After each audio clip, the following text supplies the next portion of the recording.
Olá pessoal, seguimos com a série de resolução de problemas de programação, série baseada nos problemas do LeetCode. E aqui a gente tem um problema legal porque ele tem duas abordagens aqui válidas, tá?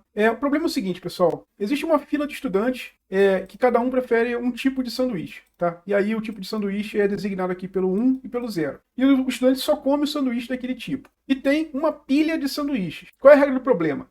O cara que está na frente da fila chega lá na cafeteria e tenta consumir o sanduíche que está no topo da pilha. Ele só consome o sanduíche do tipo que ele prefere. Se casar a preferência do estudante com o sanduíche, ele pega o sanduíche e vai embora. Se não casar, ele volta para o fim da fila. E aí, a pergunta do problema é, depois que isso aqui se estabiliza, quantos estudantes ficaram sem comer? Tá? Então a gente precisa retornar o número de estudantes que ficaram sem comer. Restrições do problema a fila tem tamanho até 100, tamanho da pilha de sanduíche é igual ao tamanho da fila de estudantes e sempre vai ser 0 ou 1, tá? Nunca tem outro tipo aqui. Qual é a abordagem direta, pessoal? Foi até a primeira abordagem que eu implementei antes de ver os artigos lá da solução da galera, apesar de ter rodado também num tempo super bom, né? Foi simular essa situação e assim, no loop principal eu sempre ficava olhando se o tamanho da fila mudou, né? Sempre que chegava no final, via, mudou o tamanho da fila em relação ao início do loop? Se não mudou, era sinal de que já estava estabilizado, ninguém se serviu, e aí terminava ali e retornava o tamanho da fila da galera pendente. Bem resumidamente, era essa implementação, ou essa era a abordagem, mas tem uma abordagem mais bacana que é que eu vou trazer aqui e que não é tão óbvia assim.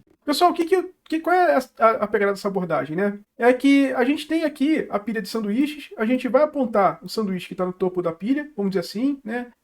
E o interessante é que como o cara que está na frente da fila, se não tiver o que ele quer, ele vai para o fim da fila, enquanto houver gente interessada num determinado sanduíche, esse sanduíche vai ser consumido. Obviamente, o sanduíche do topo da pilha. E se ele estiver mais para dentro da pilha, a gente vai ver que não necessariamente ele vai ser consumido, mas do topo, enquanto tiver gente interessada, ele vai ser comido, tá? Então, como é que a gente implementa isso, pessoal? A gente tem um contador de pessoas interessadas, tá? Eu vou chamar de P0 e P1, né? Quem está interessado no 0, quem está interessado no 1. E aqui a gente começa com 4 pessoas interessadas no 1 e uma pessoa interessada no 0. E aí, vamos sanduíche a sanduíche fazer esse raciocínio do interesse. E quando não tiver mais ninguém interessado, a gente vai retornar o número de sanduíches que sobraram. Vamos lá. Sanduíche 0. Tem gente interessada no 0? Tem um cara aqui. Então vai lá, decrementa esse contador. Era 1, virou 0. E vamos para o próximo. Sanduíche 1. Tem gente interessada? Tem. Vamos lá. Decrementou o contador, virou 3. Sanduíche 0. Tem gente interessada? Não tem. Então repara, pessoal, que esse 0 aqui virou uma parede para a gente conseguir acessar os dois sanduíches 1 que sobraram, né? Isso, apesar de ter gente interessada no sanduíche 1 ainda, ou melhor, né? Apesar de ter gente interessada no sanduíche 1 ainda, tem 3 interessados,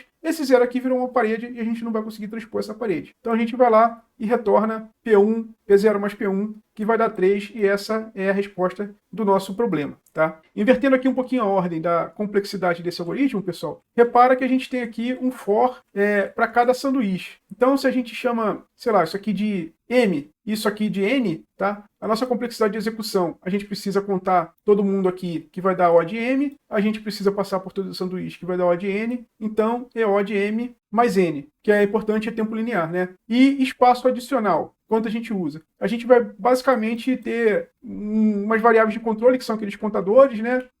Talvez o contador aqui do loop. Então, assim, com certeza, esse cara aqui, a gente está usando espaço adicional O de 1, tá? A gente não precisa criar array novo, proporcional a M ou a N, só variávelzinha ali, então a gente está rodando isso aqui em espaço adicional O de 1. Vamos lá para a implementação, que é a parte divertida. Beleza, pessoal, vamos lá criar o nosso P, né? Vamos contar quem prefere sanduíche 1, né? Vou chamar de T1, que é a soma dos estudantes, todo mundo que prefere 1, e o nosso P vai ser o tamanho de todo mundo, menos quem prefere o tipo 1 e a galera que prefere o tipo 1. Então aqui está a preferência de quem quer 0, preferência de quem quer 1. E aí a gente falou que vai pegar cada sanduíche e vai fazer o seguinte, né? Se o P do sanduíche S, do tipo S, for maior que 0, a gente vai falar que o P de S, né, perde uma unidade. Se não, a gente precisa retornar o P de 0 mais o P de 1, tá? E aí, se a gente sobreviveu a isso aqui, quer dizer que todos os sanduíches foram consumidos e a gente pode retornar 0. Tão simples quanto isso. E estamos prontos para submeter nossa solução. Tá aí, pessoal. Solução enviada batendo 84% do pessoal que utilizou Python 3 em termos de performance. Bem, é isso. Se você gostou, não esquece de deixar seu like. Mas por hoje tá bom. Vamos nessa. Até a próxima e abraço.